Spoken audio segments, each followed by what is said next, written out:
All right, friends, good morning and welcome to your, fifth week of summer school out of 6. So we have this week and next week left together, which is awesome. This week we're going to be learning about cheetahs. So if you have your cheetah book, please make sure you have it handy. But we're going to start off today with our math lesson. And today's lesson, we're going to now go from 3-dimensional shapes down to 2-dimensional, so flat shapes on a piece of paper, okay? So we're going to start off talking about the amount of sides on a shape. Could I have a shape that only has one flat side? What do you call a shape if it only has one flat side? Does anybody know? What would this be if this was my shape? Is it a square? Not yet. It's not big enough. Is it a triangle? No. You would call one flat side just a line or a line segment, okay? So if it's one-dimensional, that means it's a line segment. This is a line segment because it has two ends. But if I were to extend them straight out, then it would be a line that would go in infinite directions. So this is just a line. What if I had two? Let's say I had 2 lines. Can I make a shape with this? Are these polygons? If I connect them? Is this a triangle? Not yet, it's missing a side. So if you have 2 line segments, we actually call that an angle or a ray. So this is an angle or a ray. So you can't have a shape, you can't have a polygon with 1 or 2 sides. It doesn't work. But if you add a third side to the mix, you can make a shape. What do you call a 3-sided shape? Doesn't matter how big it is, how small it is. Any shape that's made with 3 sides is called a what? Miracle, do you know? Anything with 3 sides. What would you call this shape? A triangle. You got it. So I'm going to write on my board over here some of our words for today. And I'm going to name these shapes because they're flat shapes, polygons.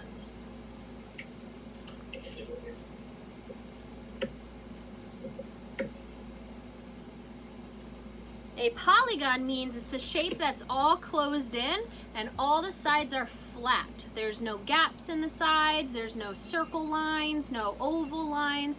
They're nice flat sides. So our first one is 3 sides. And we said that's a triangle.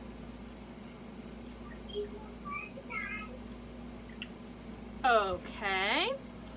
What if I added, instead of 3 sides, oh, this one's going to be hard to hold.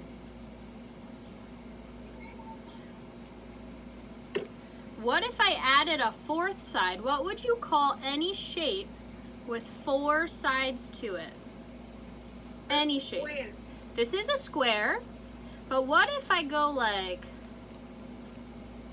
this? This is a 4-sided shape, but it's not a square anymore because I kind of squished it.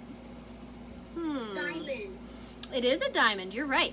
There's a fancy word for all shapes that have 4 sides that are flat and closed in. It's called a quadrilateral. Can you say that? Quadrilateral. So 4 sides.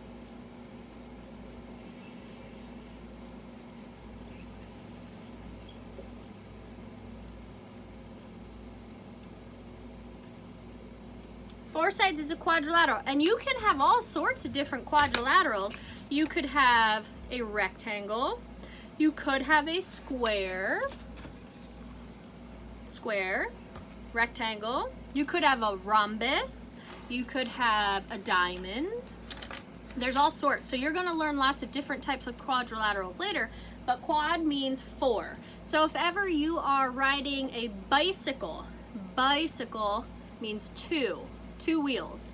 Tricycle means 3. So a triangle has 3 sides.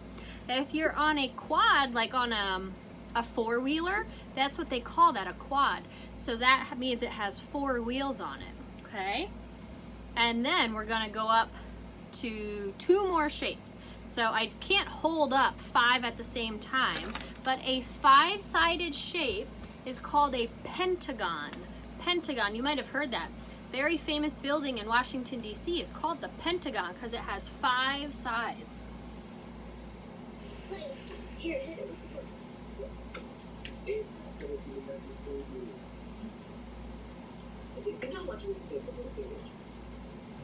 And then the last one, a 6-sided shape, is called, it has that X just like the word 6, it's called a hexagon.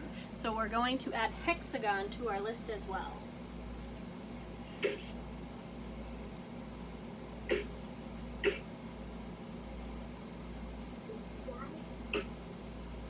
So all of these shapes are 2-dimensional. They all have a length and a width. And we can go through them again. 3-sided is a triangle. 4-sided could be a square, a rectangle, all of those, but they're all called quadrilaterals. 5-sided is a pentagon. And 6-sided, those are hexagons, okay? So we're going to identify some of them as we go. The way that we name a polygon is by how many sides it has. So the easiest way is to pull up a shape and you count the amount of sides. 1, 2, 3, 4. That means if it's 4-sided, it's gotta be a quadrilateral, okay? So you can look at the sides of different shapes and that's going to tell you how to name it. In the corner of a shape, just like the corner of our 3D shapes we talked about last week, you have a vertex. So we talked about a vertex before. It's where the 2 sides meet. So your vertex is your corner and the sides go along and are how you name your shape. How many sides there are is how you name it, okay? So a 4-sided shape has 4 vertex, 4 vertices, and 4 sides. 3-sided shape, I'm just using my pens here. This is a triangle. It has 3 sides and 3 vertices, okay? So the vertices are the corners. The sides in this instance, these are the pins. 3 sides means it's a triangle, okay? Where do you see ever a hexagon? Has anybody ever seen a hexagon in real life before? I bet you have. You just didn't know it was a hexagon. 6 sides. So it goes over, down, down, and in. A hexagon Is a stop sign too. Ooh, that's actually an octagon. You're close. Octagons have 8 sides. Octagons have 8, so it goes down 1, 2, 3, 4, 5, all the way to 8. That's a lot. But a hexagon, has anyone ever seen a beehive before? A beehive is made with lots of little hexagons. So if you ever see the honeycomb, those little shapes, those are actually called hexagons, which is pretty neat. Wait, do you eat honeycombs? You can eat the honey out of a honeycomb, sure. Do they have wax? It's actually called honey, yeah, but you can eat that. If you've ever seen the shape, those are what hexagons are. So pretty neat. All right, who do we just have coming in? Oh, hey Gemma, welcome. All right, I'll repeat a couple things for you, Gemma, okay? We started talking today about 2D shapes, so we're not in 3D land anymore. Now we're back to flat shapes, like this nice long rectangle here. So anytime you're looking at a polygon, a 2-dimensional shape, you want to count the sides. And how many sides it has, that's how we know how to name it. So I started us with 3 sides, and a 3-sided shape is called a triangle. If it has 4 sides, 1, 2, 3, 4, it's called a quadrilateral, because that means 4. Quad means 4. Then a 5-sided shape is called a pentagon. If I were to draw one, pentagons usually look kind of like a house. So I'll draw one on my paper. So there's a quick drawing of a pentagon. Okay, 5 sides, 5 vertices, and then a hexagon has 6. Here is a hexagon, 6 sides. Okay, so those are flat two-dimensional shapes. They have length and width, and we name it by how many sides there are. Okay, two-dimensional shape sounds good. Sides and vertices we've talked a little bit about before. Now we're going to switch over to our cheetah book. So if you have your cheetah book, please grab it. And we're going to start off with some vocabulary because there's some big words in this book that I want to make sure we read them before we get to them so we don't get stuck. Okay? So I'm going to hold up some vocabulary cards here so we can go over those words. So the first word I have here is savannah. Everybody try to say that. Savannah. Savannah, right. The next one, this one's a tricky one. Camouflage. Camouflage. Good. The next one is to stalk. Stalk. Yeah. Next is to chirp. Chirp. And last one is to purr. Purr. Yeah, so we're going to be talking all about the sounds that cheetahs make, okay? So we're going to start off with our book today. We're not going to read all the definitions like we will tomorrow. Today we're just going to start off reading and looking at the pictures and captions. And again, this nice book from National Geographic is a nonfiction because it's all facts about cheetahs. It's all things that we know are true. So let's take a look. Our cheetah book here is by Laura Marsh. She's the author. And we know there's no illustrator because there's actual photographs in this book. You can see in the table of contents here, it's a cheetah, spotting cheetahs, safari speedster, great hunters, how they live, their cubs, how they play around, royal cats, cheetah talk, saving cheetahs, and the glossary again. So if I wanted to know all about their babies, where do you think I would look? Which page from the table of contents if I was looking for their babies? I think I'd look for the cubs. I think that's what a baby cheetah is called, so I'd go to page 18. But we're going to start off in the beginning today. Are we ready on page 4? Page 4. Okay. It's a cheetah. What runs so fast it races by in a flash? What looks like it cries but has no tears in its eyes? What is covered in spots and lives where it's hot? It's a cheetah, and we're not lying. Cheetahs are large cats that look as cute and cuddly as a house cat, but you wouldn't want to snuggle up to a cheetah. Cheetahs are powerful hunters with sharp claws and teeth. Page 6. Ooh, it's not poopy. Spotting cheetahs. Cheetahs and leopards look alike because they both have spots, but they are different in many ways. Cheetahs have tear marks. These are black stripes that run from their eyes to their mouths. Leopards don't have stripes on their faces. So if you take a look, hi, yes, Viennese, we're in our cheetah book today, okay? Do you have your cheetah book? So if you take a look at the two big cats on the bottom here, the cheetah has this 6 in the middle. And you know it's a cheetah because it has a stripe that goes from his eye all the way down to his mouth. The leopard doesn't have any stripes on his face, all spots. So that's one way if you're ever at the zoo and you need to tell the two big cats apart. That's the first way. It's by the stripe on their face. You can also take a look at this picture here, and it shows you the difference between cheetahs and leopards. Cheetahs have a long and thin tail.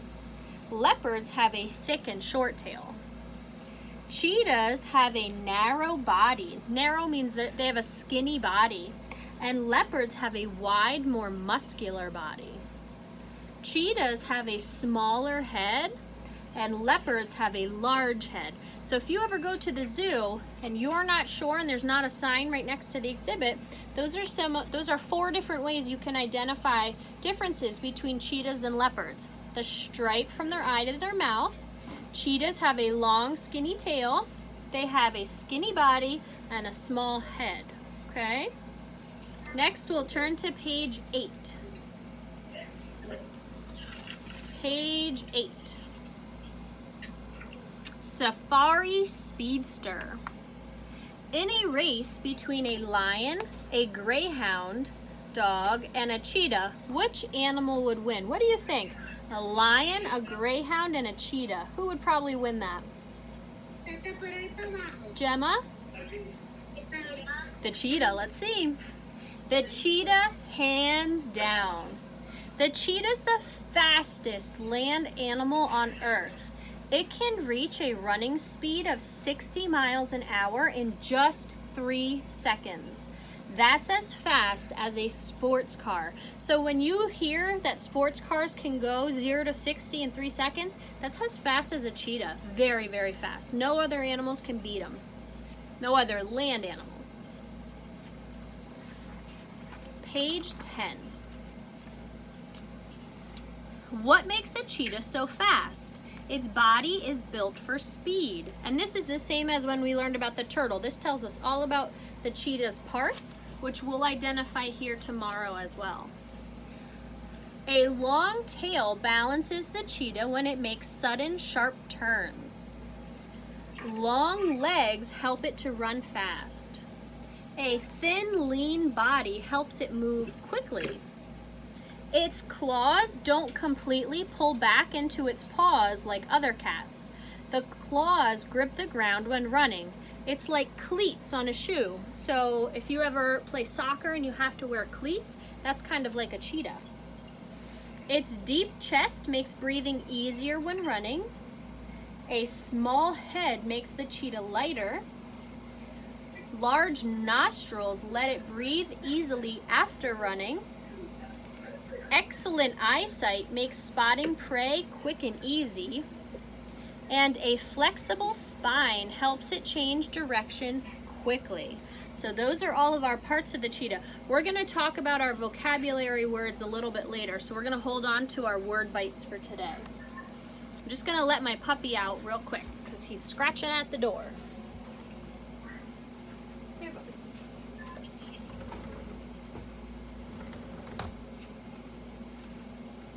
Okie dokie. All right, page 12. Great hunters. Ooh, you can even see that cheetah's a little hard to see in the grasses there. Cheetahs are sneaky when they hunt.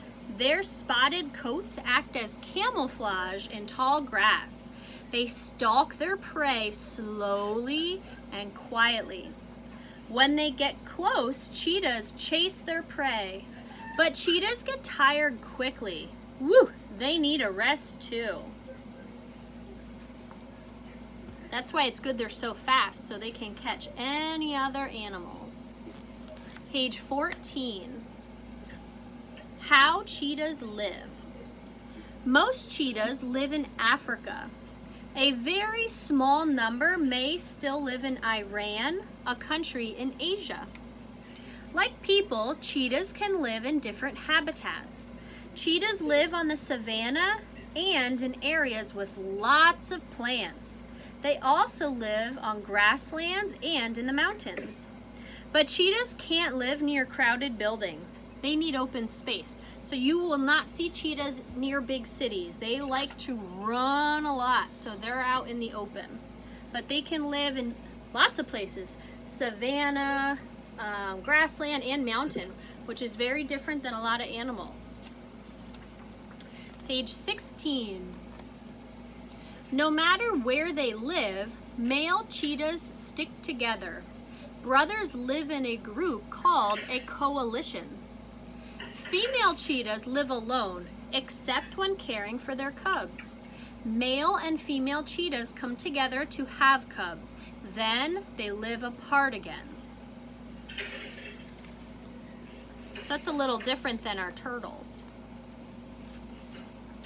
Aw, look at the babies on page 18. A mother cheetah has 3 to 5 cubs at one time. They are born blind and helpless, but the cubs grow quickly. They can open their eyes and crawl in less than 10 days. The mother cheetah keeps the cubs safe in their den. If she needs to move, she carries them in her mouth. So she's picking them up by her mouth here. That doesn't actually hurt the cheetah, okay, the baby. And you can see this picture. This is like a 10-day-old cub. Humans, we know we can see after a little bit, but normal babies, they don't walk almost till a year old. A baby cheetah, they're already walking at 10 days. So they are very fast growers. Page 20. Look at all that land, wow. Can you find the cheetah cubs? So I can see the cheetah right here by the number 20, but can you see in the picture the babies? The cubs' dark coats blend in with the shadows. The long, soft hair along their backs looks like dry, dead grass. The cubs are protected by camouflage. It's hard for predators to find them. And we learned about predators last time. Predators are the dangerous other animals that might eat a baby cheetah. So it's a good thing that they blend in. They're camouflaged into the grasses so that predators can't find them. Page 22. 22. Playing around. The cubs learn a lot from their brothers and sisters. They wrestle, stalk, and chase one another. They practice skills they will need for hunting when they grow up. You can see them wrestling on the ground, playing around. When the cubs are older, the mother cheetah teaches them to hunt. She also shows the cubs which predators to avoid. So there's some animals that will be their prey and some that they have to stay away because they would be a predator. Page 24, royal cats. Cheetahs have lived on Earth for a long, long time. As far back as ancient Egypt, pharaohs kept cheetahs as pets. The famous pharaoh King Tut was buried with many statues of cheetahs. Some ancient Egyptians believed in a cat goddess called Mafdet. They thought Mafdet could protect the pharaohs. Art from ancient Egypt shows cheetahs on statues, furniture, and in paintings.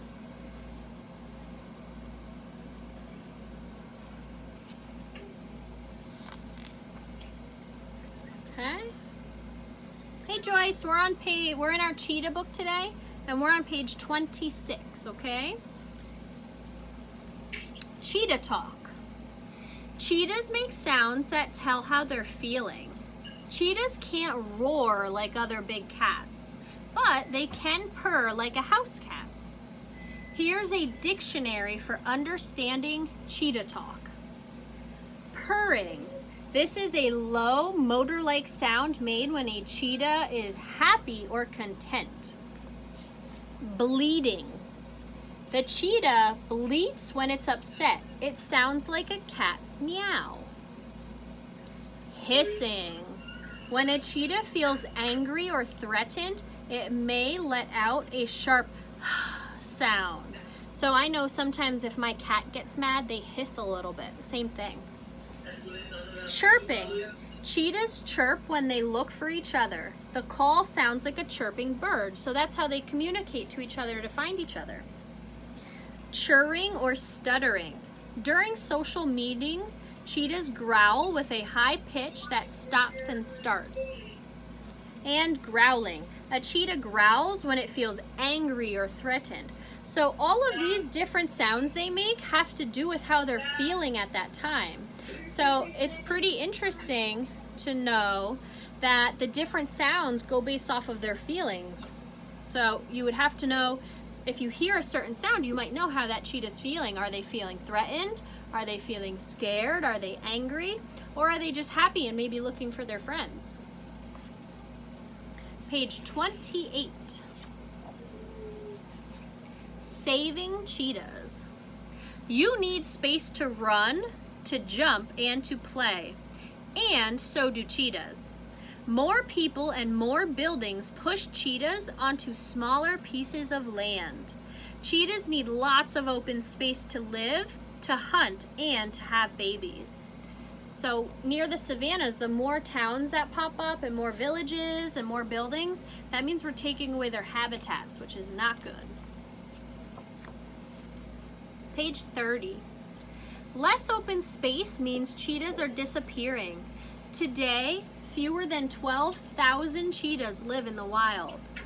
But some people are working to save cheetahs, and we are learning more about these big cats. The more we know, the better chance we have to keep cheetahs on Earth.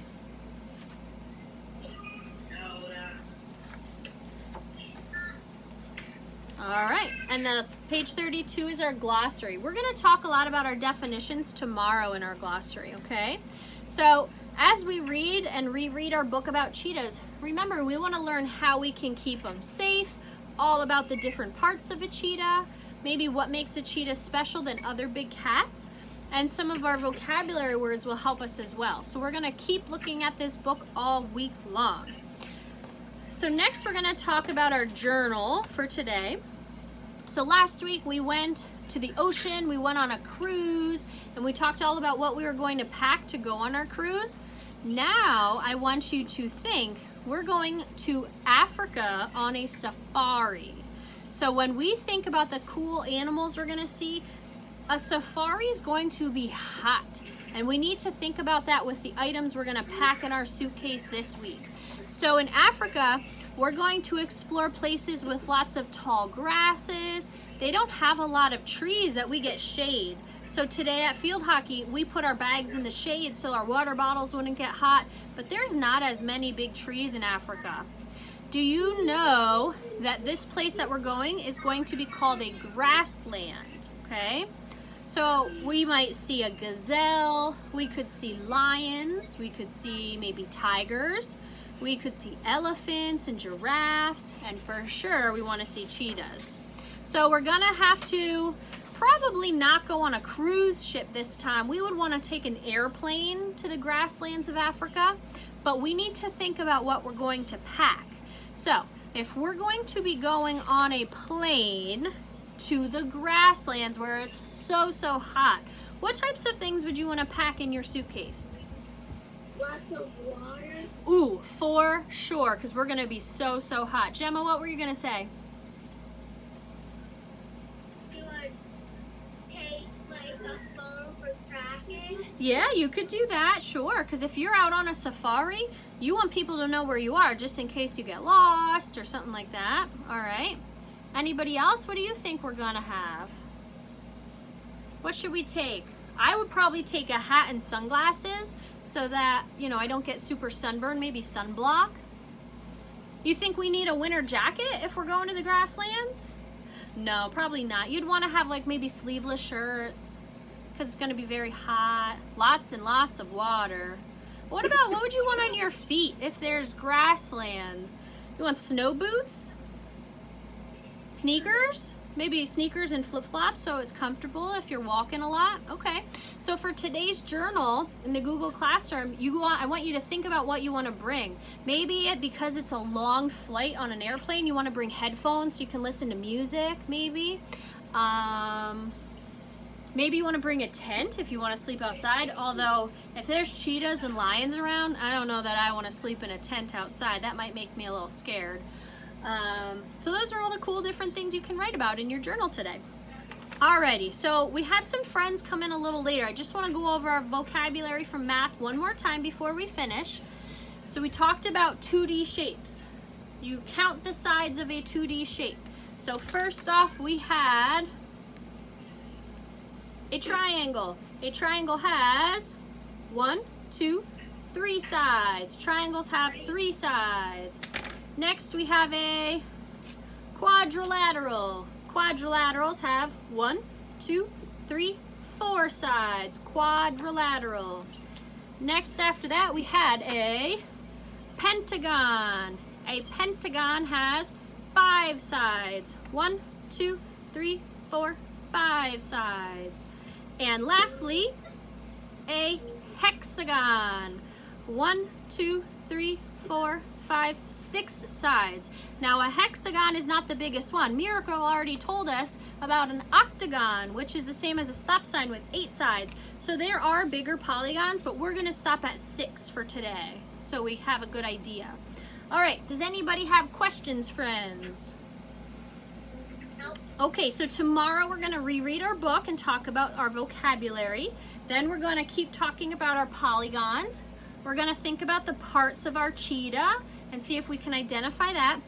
And on the Google Classroom, remember guys, if you go on the Google Classroom, you have 2 of them. One is my Google Classroom that I put your journal and a read aloud each day, but you have a second Google Classroom where you can see lessons from Mr. Mort, Mrs. Altieri, Mrs. Sousa, and Mrs. Monahan. They put different types of activities for gym, library, music, and art every week for you. So you just have to accept both my Google Classroom and theirs, all right? And if mom and dad aren't sure how to get you in, just let me know and I can send them a video of how to get into the Google Classroom, okay? Sound good, friends?